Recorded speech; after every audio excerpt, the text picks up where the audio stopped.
la philosophie. Je donne la parole à notre invité, justement, Bakary. On l'applaudit encore une fois.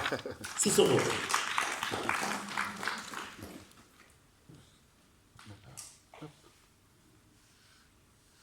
Excusez-moi. Alors, bonjour à tous. C'est ça? Oui, c'est ça. Un, deux. Un, deux, un. Yes. Parfait. Merci beaucoup. Je suis Pape Bakary Sissoko. Je suis très content de revenir à Besançon où j'ai fait mes études de philosophie. Besançon est une ville que j'apprécie énormément. J'ai quitté en 90 pour fréquenter... pour fréquenter... en toute modestie, des savants qui sont les africanistes qui étaient au Trocadéro et maintenant ils sont au Musée des Arts et Civilisations.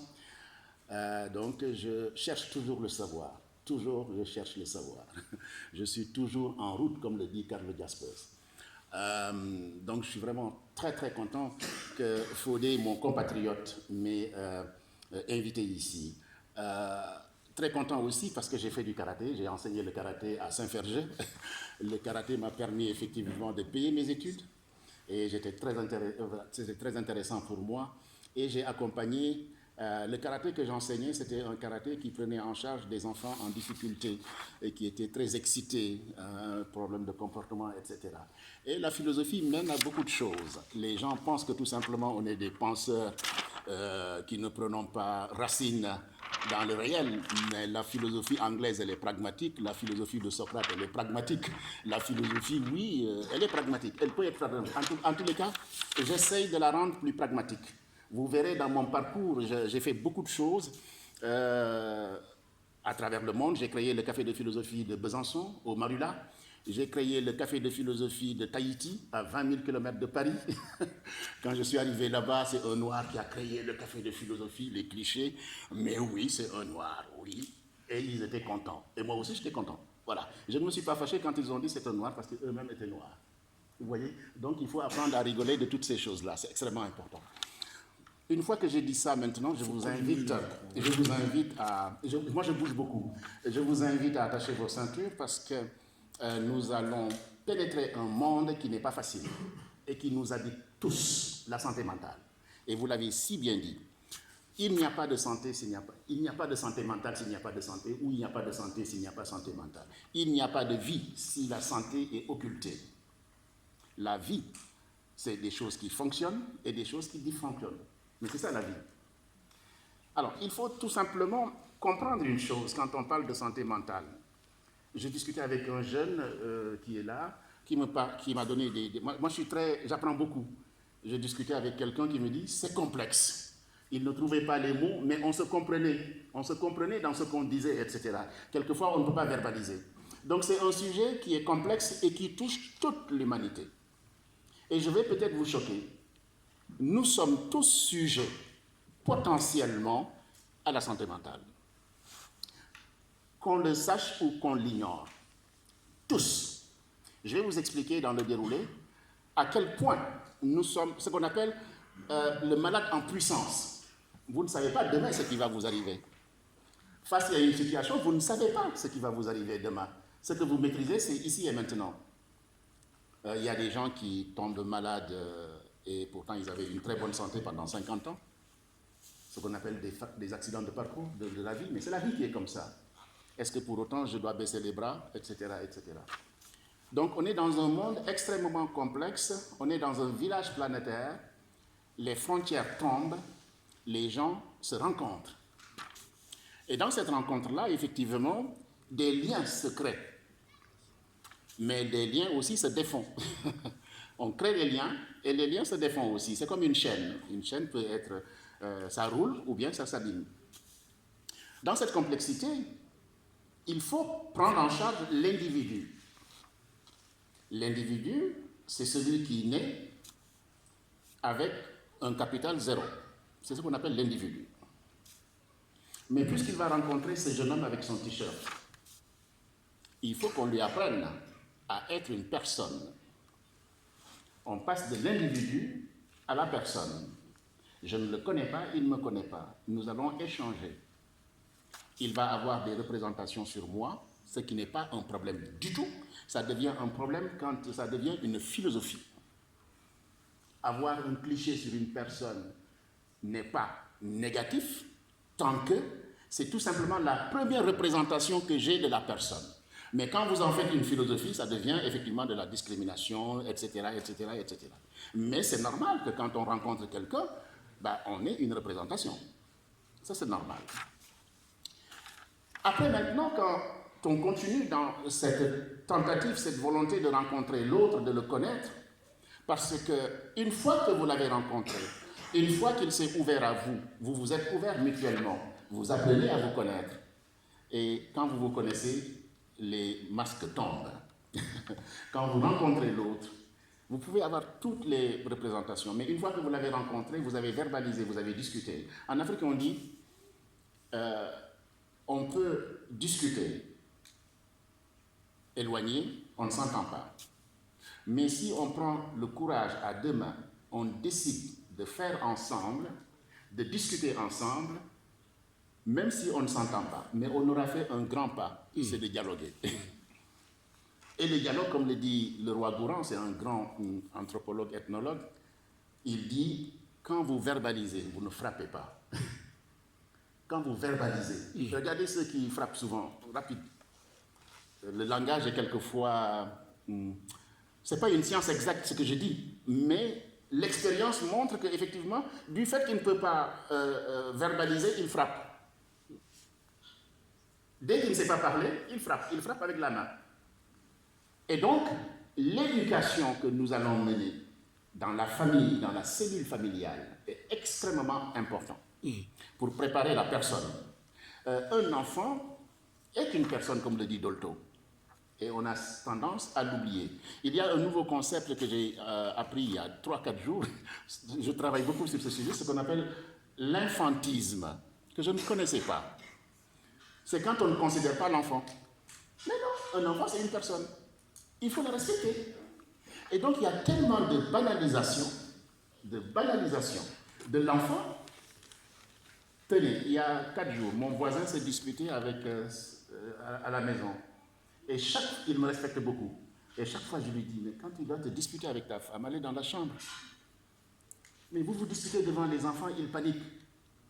Et j'ai dit aux enfants, quand ça chauffe, venez toquer chez moi. Ce jour-là, ils ne sont pas venus. J'ai envoyé un petit SMS pour lui dire, qu'est-ce que je t'avais dit? Ils ont baissé d'un ton. Mais je lui ai expliqué. Ce que tu ignores, c'est que tu es en train de perturber ces enfants. Tu es en train de... Et ils sont violents, le verbe est haut. Et le lendemain, ils devaient aller à l'école. Moi qui suis parent, ça me blesse. Moi aussi, je suis une personne, je vais aux toilettes. Quelquefois, je hausse le ton, c'est humain, hausser le ton. Mais il faut savoir maîtriser, effectivement, quand on hausse le ton. Et donc, je lui dis, tu vas fabriquer des enfants violents. Attention, attention. Tes enfants sont très polis. Mais la politesse, comme le dit un philosophe, n'est pas une vertu. On peut être poli et mauvais. Je pense que c'est Luc Ferry qui l'a écrit, ou bien Comte de Sponsville. Voilà. C'est le petit traité des vertus, qui dit que la politesse, on peut être très poli, mais être une pourriture, comme on dit. Donc les enfants sont très polis. Ils ne disent rien, mais ça bouillonne à l'intérieur. Ça bouillonne. Donc écoutez les enfants et prendre soin des enfants quand on parle, etc. C'est pour leur équilibre. On parle de santé mentale, équilibre de l'enfant. Mais les parents ont tendance à oublier ça. Ensuite, comme effectivement Planoise est un milieu interculturel où il y a beaucoup de cultures, etc., il y a le choc culturel, ce qu'on appelle le choc culturel. Vous avez quelqu'un qui vient d'ailleurs, avec ses représentations, sa culture, etc. Il débarque ici, j'en parlais avec une des spécialistes là, il ne veut pas émigrer de ses certitudes. On appelle ça émigrer de ses certitudes. Quand vous voyagez, toute personne qui voyage a une valise symbolique. Toute personne qui voyage est riche de quelque chose. Il ne vient pas ex nihilo, il a quelque chose. Donc cette personne qui voyage a des représentations, mais il va rencontrer ces jeunes gars. Malheureusement, c'est vous qui êtes devant dans mon champ, un jeune homme avec votre t-shirt. Hein. C'est vous que je vais pointer souvent. Ne vous déplacez pas. Donc, comment dire encore, il va rencontrer ce jeune homme, mais qui a aussi ses représentations. Et c'est ce jeune homme-là qui habite là. Qu'est-ce qu'il doit faire? Ben, adhérer, écouter ce jeune homme-là qui l'accueille, discuter avec lui, faire ensemble. Sinon, ça crée ce qu'on appelle un choc culturel, des conflits. Vous venez avec cette représentation et vous êtes borné. Il y a ce que votre culture vous dit et la culture d'adoption vous dit. Vous êtes comme ça, ambivalent. Cette ambivalence crée effectivement un désordre dans votre tête. Vous n'êtes pas bien. Et ça arrive à nous tous. Regardez, même dans notre personne en psychologie, je veux faire quelque chose, mais ma conscience me dit non, non, tu ne peux pas. Il y a un conflit interne. En philosophie, on va dire un conflit dialectique. C'est normal. Je veux, mais la société me l'interdit. Ou je veux, mais mon inconscient ou mon conscient me dit ah non, non, non, ça, tu ne peux pas le faire, etc., etc. Vous voyez tout ça? Si on n'a pas fabriqué, construit la personne par des rites de passage qui existaient en France, les doyens qui sont là le savent, le permis de conduire, l'armée, tous ces rites où effectivement on passait de l'individu pour former la personne, pour qu'elle puisse s'adapter aux difficultés. Parce que la vie n'est pas toujours facile. La vie, c'est aussi un combat. Pas un combat où on donne un coup de poing, c'est-à-dire des obstacles, comme le dit en philosophie. C'est-à-dire que c'est des obstacles qu'on va traverser, etc. Et c'est ça qui est intéressant. L'éducation est un exercice préparatoire à la vie. Et la vie n'est pas simple. Elle n'est pas simple parce qu'effectivement, il y aura toujours des oppositions, des contradictions qui vont créer chez nous ce qu'on appelle des déséquilibres comportementaux. Et ces déséquilibres-là peuvent nous conduire à des travers. À des travers. On définit la santé mentale, c'est bien de vous la... Je n'aime pas définir parce que Kizerbo m'a appris que définir, c'est enfermer. Quand vous définissez, vous enfermez. Mais je vais quand même définir. Et je vous laisse le choix de développer. On va être dans l'ouverture. Oui. Alors, comment dire c'est l'OMS. C'est une structure mondiale. On va se référer à l'OMS. La santé mentale est une composante essentielle de la santé, vous l'avez très bien dit. La santé est un état complet de bien-être physique, mental, social, et ne consiste pas seulement en une absence de maladie ou d'infirmité. La santé mentale est un état de bien-être qui permet à chacun de réaliser son potentiel et de faire face aux difficultés normales de la vie. Les difficultés, comme je vous l'ai dit, sont normales. Ce qui n'est pas normal, c'est de faire face. Vous connaissez, moi je prends beaucoup d'exemples, je vais le prendre dans l'éthologie. Vous savez très bien que quand le chat tombe sur son dos, il se remet sur ses pattes. Et on appelle ça aussi, si on fait des digressions, la résilience. Comment renaître, où on dit on apprend en tombant. Tout ça participe effectivement de la préparation de la personne. Le trouble mental est un état de santé qui se définit par des changements qui affectent la pensée, l'humeur ou le comportement d'une personne, ce qui perturbe son fonctionnement et lui entraîne de la détresse. J'ajouterai de la souffrance. De la souffrance. Je vous ai dit qu'on est dans un monde complexe où je veux, on me l'interdit, mais la vie est ainsi faite. Je donne un exemple, vous allez dans le monde du travail, votre chef a des règles qu'il doit respecter, etc. Et vous ne vous entendez pas. Et vous êtes mal au travail. Vous ne savez pas répondre. Vous tombez dans une sorte de dépression. On se dit que faire. Vous restez à la maison, il y a des signes avant-coureurs. Vous ne voulez plus sortir, vous ne voulez plus rencontrer les gens, etc. Et ce n'est pas bon. Et on est dans un monde où il faut, vous savez, ils ont augmenté les loyers de 3,5% pour ceux qui sont dans les logements sociaux. Donc il faut de l'argent, il faut aller au travail, il faut travailler si on peut. Voilà. Donc forcément, il faut aller au travail. On a des charges à payer, etc. Donc la dépression est quelque chose qui nous arrive tous à des moments, je vous l'ai dit tout à l'heure, nous sommes des êtres humains. Tout dépend de la façon, et je l'ai dit, c'est avec notre institutrice qui est au fond là-bas, tout dépend de la faculté que l'individu a à résister à l'obstacle, aux difficultés. Plus vous êtes préparé, mieux la dépression ou bien la souffrance sera bien vécue. Vous allez mieux la gérer. Mais si vous êtes fragile, si vous n'êtes pas préparé, si vous n'êtes pas entouré, et il y a une petite chose que j'aime bien, et ce n'est pas pour flatter Fodé, vous avez une façon de vous saluer. C'est un truc qui est banal, mais à Planoise, vous vous serrez la main ou vous faites une accolade, etc. Vous savez ce petit lien, parce qu'il y a des gens, toute la journée, ils ne parlent pas. Toute la journée, ils ne parlent pas. Ils sont dans leur précarité. Mais vous leur donnez du sens. Tu existes. Et c'est de Lévinas. Lévinas, qui est un philosophe extrêmement intéressant qui travaille sur le regard, qui dit, tu vois cette dame, son visage, et tu retrouves ton visage. Donc tu ne tueras point. Tu ne feras plus de mal. Qui est une théorie. Dans la réalité, ce n'est pas comme ça. On voit son visage, on se voit, mais on tape. Mais nous, on veut éduquer effectivement à ce que les gens ne soient pas violents, qu'ils soient effectivement coopérants, etc. Donc, plus on est formé à la vie, plus on a des expériences, plus on a brûlé des étapes, plus on a des difficultés. Mais les parents dans l'éducation nous ont donné des ressources. Comment faire?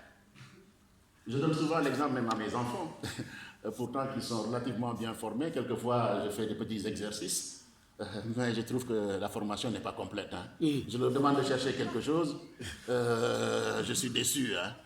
Mais oui, le pédagogue lui-même, le cordonnier, quelquefois est mal chaussé. Hein. On pense que nos enfants sont meilleurs que tous les autres. C'est faux. Hein.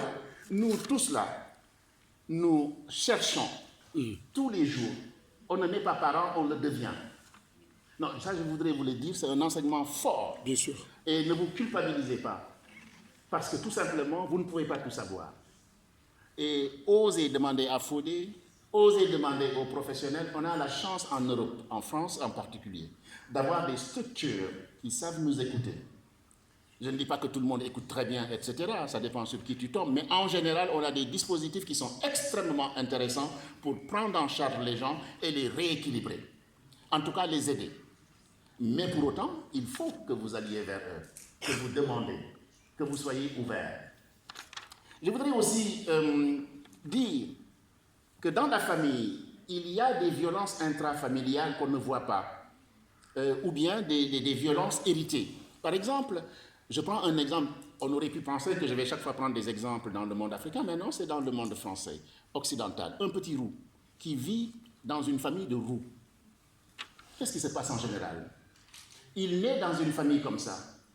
Et vous savez, les clichés, les stigmates, etc., les stéréotypes qui collent les gens. L'enfant, il grandit avec ça. Il va à l'école.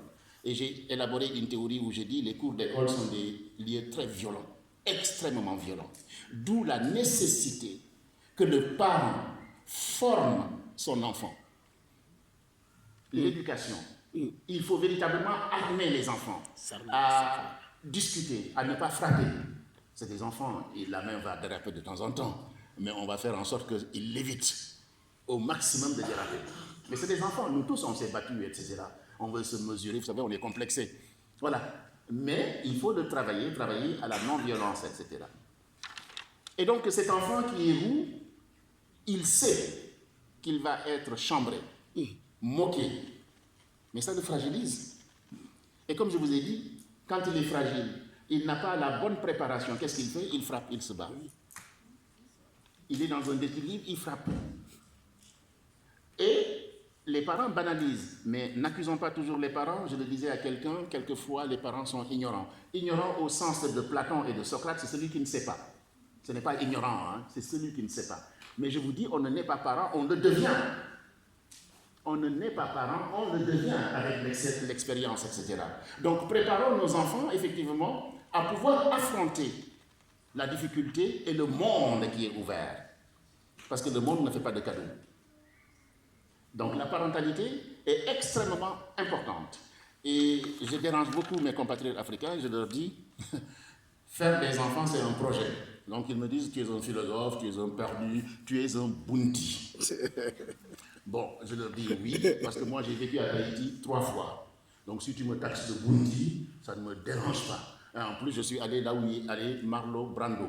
Vous connaissez ce cinéaste, hein? Je suis allé dans le village à Tahiti. Donc quand il me dit bounty, bounty c'est noir de peau et rationnel à l'intérieur de la tête. Mais la rationalité n'appartient à personne. Hein. La rationalité n'appartient à personne. Personne. Et tout le monde est rationnel. Tout à fait. J'ai dit ça. Donc, la banalisation de certaines choses à la maison, le roux, j'ai pris le problème du roux, j'ai pris le problème des enfants handicapés, le déni autour de ça, en France surtout, où on cache, mais en Afrique aussi. Même si en Afrique on dit que le fou ou l'handicapé vit avec les gens, attention, le philosophe dit attention, vous racontez beaucoup d'histoires. Alors moi je dérange beaucoup, hein, je ne suis pas commode dans mes conférences, je dis la vérité comme il faut dire. Et souvent ça dérange. Et les Africains pensent, on pense que l'handicapé est bien coopté. Oui, il vit dans la famille, mais tu peux vivre dans la famille mais dans l'ignorance. Ou bien il va dans la rue, etc. Il n'y a pas de dispositif en Afrique. Avec des amis, on est en train de penser effectivement pour récupérer effectivement les handicapés dans des centres, etc., pour les accompagner, etc. En France, on a des dispositifs, mais les parents, quelquefois, ils cachent, surtout quand ils sont autistes, par exemple, sur l'autisme, sur certains handicaps, etc. La honte, etc. Et tout ça fragilise. On est dans la santé mentale, on parle de souffrance, de déséquilibre, de fragilité, qui vont faire effectivement que l'individu va basculer. Ce qu'on cherche dans la vie, c'est d'être équilibré, qui est une utopie, mais on cherche tous à être équilibré. Juste milieu. Juste milieu. Voilà, c'est ce qu'on cherche tous les jours. Tout notre combat, c'est d'être bien, le bien-être, être équilibré, etc. Les clichés nous fatiguent beaucoup. Mais je vous ai dit que les clichés vont exister. Il y a un excellent film que Boudère a fait. Je ne sais pas si vous connaissez. Boudère est un excellent comédien que j'adore beaucoup. Il est devenu nounou pour remplacer sa maman. C'est ce qu'on appelle la précarité économique. Donc, comme sa maman est tombée malade, il fallait que l'argent entre. Je vous ai dit, ils ont augmenté de 3,5% les loyers. Hein. C'est au niveau national. Voilà. Mais Boudère a fait un film et il a remplacé sa maman. Mais il est allé dans une famille où, c'était quoi? Il pensait que c'était une famille classique. Excusez-moi quand je dis classique, mais il trouve 2 papas. Je n'ai pas trouvé un autre mot, j'ai dit classique. Classique, ça veut dire que ce qu'on a l'habitude de voir, c'est papa, maman. Hein, excusez-moi, d'accord? Et il appelle sa maman, il lui dit, mais tu ne m'avais pas dit ça. La maman dit, j'ai essayé de t'expliquer, tu n'as pas voulu comprendre. Mais parce qu'en philosophie, on dit, il est sourd à la chose. Il n'était pas prêt. Mais Boudère, qui est très fort, a joué le jeu. Mais ce n'est pas là le merveilleux. Ces homosexuels avaient adopté un enfant. On est dans l'adoption. Cet enfant aimait le football. Les homosexuels cadres n'aiment pas du tout le football. Oui. Du tout. Et comme je vous ai dit, il faut écouter l'enfant. L'infantisme, ce qu'on appelle l'infantisme, c'est quand on ne considère pas l'enfant et tu veux lui dicter tout. Alors que nous devons, en tant que responsables, demander à l'enfant qu'est-ce que tu veux? Qu'est-ce qui t'est permis?